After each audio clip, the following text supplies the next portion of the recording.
এতক্ষণ ক্যামেরা বাইর করে শুধু করছে খালি ক্যামেরা ওয়াও সেই স্বাদ এটা কি কাঁচা মিঠা না ওই ভালো যাচ্ছে কাঁচা মিঠা এটা একটু ভালোই লাগছে এই যে মরিচ গাছ মরিচ গুলো তো ছিল মরিচ চিড়িয়াড়া হ্যাঁ ছিল হ্যাঁ এই যে মরিচ চিরা খা মরিচ খা মরিচ পরে একেবারে এই যে মরিচ খাইতেছে কাঁচা মরিচ তিনি মরিচ খাওয়ায় খুবই পটু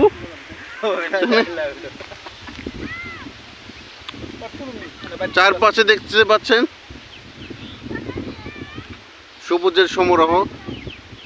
এই যে কাউসারের বাড়ি যে কেউ আসতে পারেন এই বাড়িতে আসলে পার্কের যে বিনোদনটা সেটা কিন্তু অবশ্যই পাবেন যে বাতাস দিতে পারবো নাকি আল্লাহর বাতাস এটা তাই